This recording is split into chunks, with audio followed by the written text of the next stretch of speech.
नमस्कार दोस्तों, आप लोग को स्वागत है हमारे चैनल पे। तो आज की इस वीडियो में बात करने वाले हैं बिहार बोर्ड के हिंदी सब्जेक्ट के आप लोगों का गोधली भाग 2 के काव्य खंड के चैप्टर नंबर 5 भारत माता से रिलेटेड।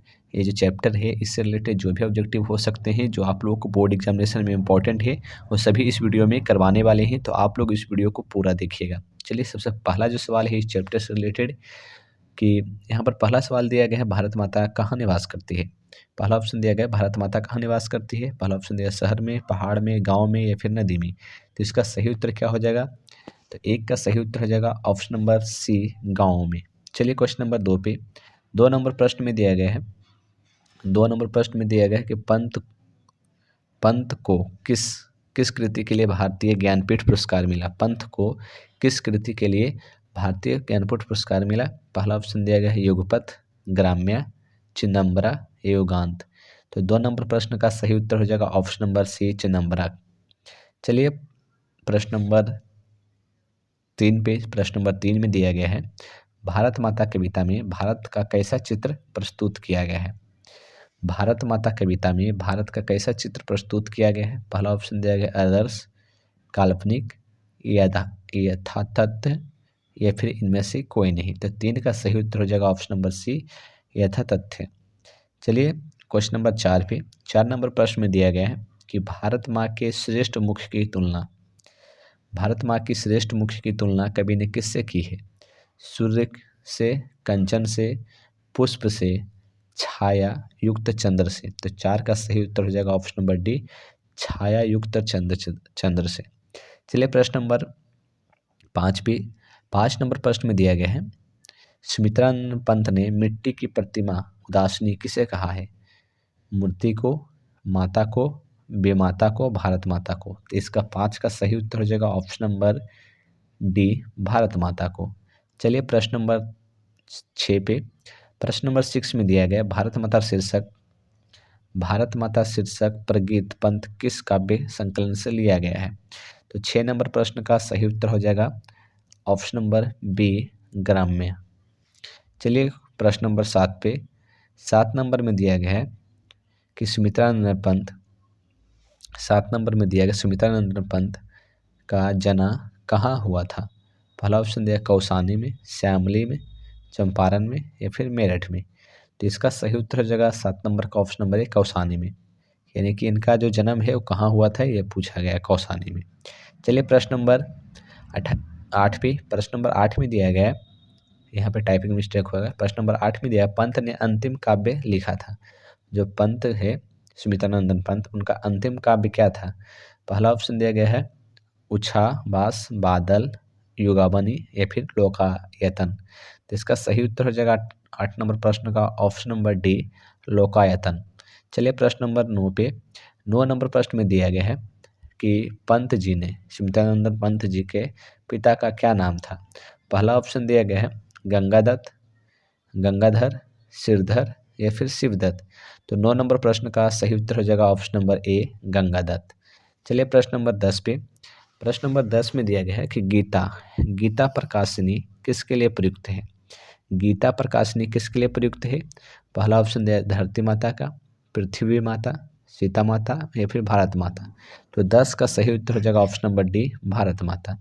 चलिए प्रश्न नंबर 11 में दिया गया कि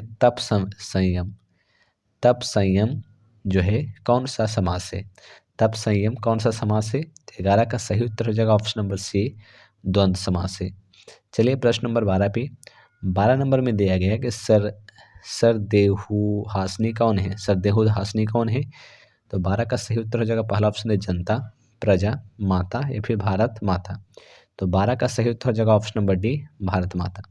चलिए प्रश्न नंबर 13 में दिया है पंत जी का जाना कब हुआ था। पंत जी का जाना कब हुआ था, मतलब जन्म कब हुआ था। तो पहला ऑप्शन दिया गया है 1899 में, 1900 में, 1901 में या फिर 1902 ईस्वी में। तो 13 का सही उत्तर हो जाएगा ऑप्शन नंबर बी, 1900 ईस्वी में। चलिए प्रश्न नंबर 14 में दिया सुमित्रानंद पंत का जन्म कहाँ हुआ था। सुमित्रानंद पंत का जन्म कहाँ हुआ था। पहला ऑप्शन दिया पटना साहिब, सारण, वैशाली, कौसनी, अल्मोड़ा, बुटाटी, राजस्थान। तो इसका सही उत्तर हो जाएगा ऑप्शन नंबर सी, कौसनी अल्मोड़ा। चलिए प्रश्न नंबर 15 पे। 15 नंबर प्रश्न में दिया गया सुमित्रानंदन पंत की माता का क्या नाम था। सुमित्रानंदन पंत की जो माता है उनकी नाम क्या था। पहला ऑप्शन दिया गया है सरस्वती देवी, लक्ष्मी देवी, बुद्धिया देवी, सुमित्रा देवी। तो 15 का सही उत्तर हो जाएगा ऑप्शन नंबर ए, सरस्वती देवी। चलिए प्रश्न नंबर 16 पे।